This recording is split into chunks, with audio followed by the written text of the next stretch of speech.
बिस्मिल्लाहिर्रहमानिर्रहीम। अल्लाहुम्मा सल्लि अला मुहम्मद व अला आलि मुहम्मद कमा सल्लैता अला इब्राहीम व अला आलि इब्राहीम इन्नका हमीदुम मजीद। अल्लाहुम्मा बारिक अला मुहम्मद व अला आलि मुहम्मद कमा बारकता अला इब्राहीम व अला आलि इब्राहीम इन्नका हमीदुम मजीद। अस्सलामु अलैकुम व रहमतुल्लाहि व बरकातुहू। अल्लाह तबारक व तआला से दुआ है, अल्लाह तबारक व तआला आप सबको सलामत रखे, खुश रखे, शाद आबाद रखे। अल्लाह तबारक व तआला हम सबको हिदायत अता करे, आमीन सुम आमीन। मेरे पास कमेंट्स भी आए हुए थे और उनमें मुझसे पूछा गया कि मैं कुछ दिन से वीडियो नहीं बना रही थी, तो क्या मसला है। तो पहले तो ये कि मेरी थोड़ी तबीयत ख़राब थी और इसकी वजह से फिर मैं वीडियो जो है वो नहीं बना सकी और आपके साथ अच्छी अच्छी बातें शेयर नहीं कर सकी। और मेरी कोशिश है कि अल्लाह तबारक व तआला मेरी किसी बात से आपको रहनुमाई हासिल हो या मेरी कोशिश से आपको हौसला मिले, आपको ज़िंदगी में आगे जाने के लिए एक रास्ता मिले या आप हिम्मत कर सकें, तो मुझे लगता है कि इससे अच्छी कोई बात ही नहीं हो सकती। हम अक्सर अपनी ज़िंदगियों में लोगों को माफ़ नहीं कर पाते। उन्होंने हमें इतनी अजियत दी होती है ना कि हम लोग जब ये सोचते हैं कि यार हम उन्हें माफ़ कर दें, तो हमें ऐसे लगता है कि हम ऐसा कर नहीं सकते, क्योंकि जो इंसान के ऊपर मुश्किल टाइम आता है ना, वो इंसान भूल ही नहीं सकता उस मुश्किल टाइम को। जो आसानियों में टाइम गुजर जाता है, खुशियों में टाइम गुजर जाता है, वो भी भूलने की चीज़ नहीं है, हम नहीं भूल सकते। लेकिन जो मुश्किल वक्त जो आता है ना इंसान पे, उसको भूलना बहुत मुश्किल होता है। और उसी मुश्किल को लेके फिर हम उन इंसानों को नहीं माफ़ कर पाते जिन्होंने हमारे उस वक्त का जो मुश्किल तरीन टाइम होता है वो उसका सबब बने होते हैं। उन्हीं की वजह से हमने बहुत सारी तकलीफ़ें उठाई होती हैं, मुश्किलें देखी होती हैं, लोगों की बातें सुनी होती हैं। कुछ लोग ऐसे होते हैं जो आपके ऊपर कीचड़ उछालते हैं, आपको बुरा भला भी कहते हैं, लोगों के सामने ये को जाहिर करने की कोशिश करते हैं कि ये इंसान गलत है और मैं ठीक हूँ। मैंने अपनी ज़िंदगी में ऐसे लोग भी देखे हैं, अल्लाह तबारक व तआला उनको हिदायत करे, कि जो अपने आप को ठीक रखने के लिए, अपने आप को सच्चा कहलवाने के लिए कुरान मजीद तक उठा लेते हैं। हालांकि एक चीज़ नज़र आ रही होती है कि ये बात ऐसे नहीं है, लेकिन फिर भी वो ऐसे कर जाते हैं। ऐसे लोगों पे बहुत ज़्यादा अफसोस भी होता है, उनकी सोच पे भी अफसोस होता है। मुझे लगता है कि ऐसे लोग अंदर से अपने माइंड से ठीक नहीं होते, वो मेंटली तौर पर बीमार होते हैं। जब बंदा ये सोचता है ना कि वो मेंटली तौर पर बीमार है, तो फिर मुझे लगता है और मेरा ख्याल है कि उनको माफ़ कर देना चाहिए, क्योंकि हमारे नबी करीम सल्लल्लाहु अलैहि वसल्लम ने भी कहा है कि जो माफ़ करने वाला है उसकी इज़्ज़त कम नहीं होगी, उसकी इज़्ज़त और बढ़ेगी।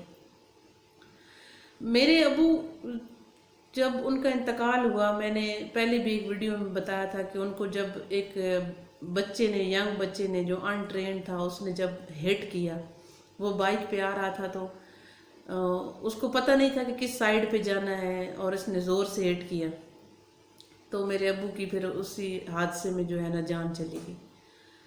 तो जब उनको पता चला कि इनकी जान चली गई है, वो फिर उनके जो बड़े बुजुर्ग थे, उस बच्चे की टांग टूट गई थी, अभी ठीक है वो माशाल्लाह। लेकिन ये है कि जब उनको सब उन घर वालों को, ख़ानदान को पता चला ना, तो वो सब लोग मेरे अब्बू के जनाजे में शिरकत करने के लिए आ गए थे।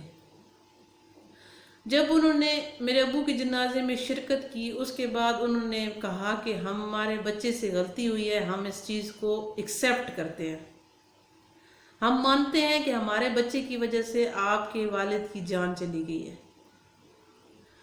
तो आप जितना हम पे जुर्माना रखते हैं, हम वो देने के लिए तैयार हैं।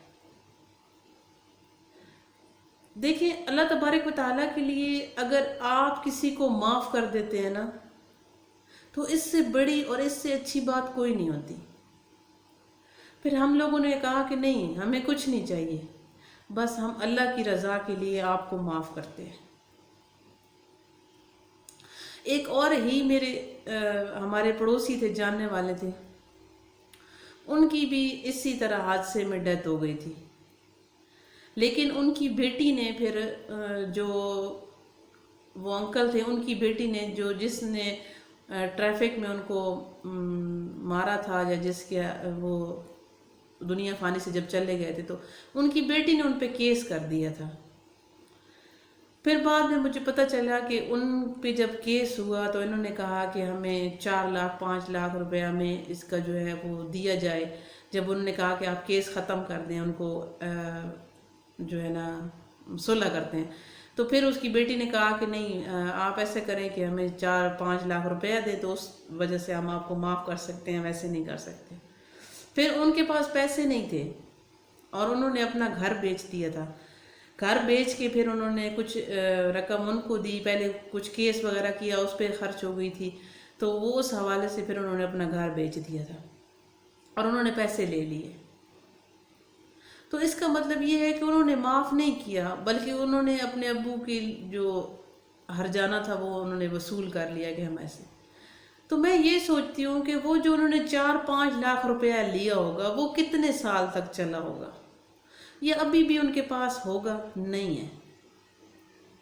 تو اگر وہ اللہ کے لیے، اللہ کی رضا کے لیے معاف کر دیتے ہیں تو یہ چیز تو صدقہ جاریہ ہو جاتی ہے۔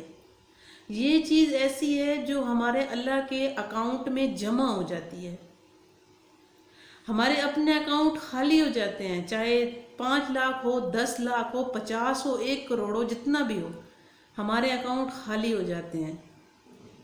لیکن ہماری چھوٹی چھوٹی نیکیاں ہمارے اللہ کے اکاؤنٹ میں محفوظ رہتی ہیں، اور پھر اللہ تبارک و تعالیٰ ان نیکیوں کے جو اکاؤنٹ میں جو پروفٹ ہوتا ہے وہ جب ہماری زندگیوں میں ایڈ کرتا ہے تو یقین مانے ہماری زندگیاں اس نوعیت پہ چلی جاتی ہیں کہ ہم سوچ بھی نہیں رہے ہوتے، ہم نے کبھی تصور بھی نہیں کیا ہوتا کہ ہم جس مقام پہ تھے، آج جس مقام پہ ہیں، اس مقام پہ کیسے پہنچے ہیں۔ یہ پتہ بھی اللہ تبارک و تعالیٰ نہیں چلنے دیتا۔ پھر ایک انسان کو وہ کہتے ہیں نا کہ فرش سے اٹھا کے عرش پہ بٹھا دینا، تو وہ ایسے اس کو اللہ تبارک و تعالیٰ عزت دینا شروع کر دیتا ہے۔ میری ایک بات اور یاد رکھیے گا کہ آج کل کی دور میں لوگ جو آگے جانا چاہتا ہے یا جا رہا ہے اس کو گرانے کی کوشش کرتے ہیں، لیکن اللہ تبارک و تعالیٰ نے یہ چیزیں اپنے ہاتھ میں رکھی ہیں۔ وَتُعِزُّ مَن تَشَاءُ وَتُذِلُّ مَن تَشَاءُ، کہ اللہ تبارک و تعالیٰ عزت ذلت خود دینے والا ہے، رزق خود دینے والا ہے، اور اللہ تبارک و تعالیٰ کی ذات ایسی ہے کہ ہم ہر ٹائم مشکل میں ہوں، آسانی میں ہوں، جیسی حالت میں بھی ہوں، ہم صرف اپنے اللہ سے رجوع کریں اور اپنے اللہ کے لیے سجدہ کریں اور اپنے اللہ سے اگر رو کے آنسو بہائیں تو یقین مانیں کچھ مشکل نہیں ہے دنیا میں۔ جو آپ حاصل کرنا چاہتے ہیں آپ کو ضرور ملے گا، لیکن آپ کو اس چیز پہ پکا عہد رکھنا ہے اور یقین کرنا ہے، یقین رکھنا ہے، تھوڑا صبر کے ساتھ۔ ٹائم جیسے جیسے گزرتا جاتا ہے وہ چیزیں آپ کی زندگی میں خود بخود ٹھیک ہونے لگ پڑتی ہیں۔ میں اپنی زندگی کی بات جو میرے اوپر گزرتی ہے، جو گزر چکی ہے، میں وہ ساری باتیں آپ سے اس لیے شیئر کرتی ہوں کہ میری زندگی میں ایسے ہو چکا ہے، ایسے گزر چکے ہیں حالات، ایسے حالات سے اگر میں گزر رہی ہوں تو کیا کرتی ہوں۔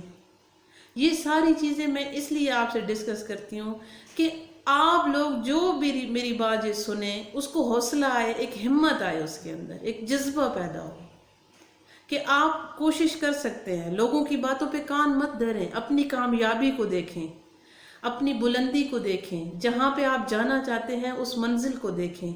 راستہ لمبا ضرور ہے لیکن ایک دن ضرور کٹے گا اور آپ اپنی منزل تک ضرور پہنچیں گے۔ اللہ تبارک و تعالی ہم سب کا حامی و ناصر۔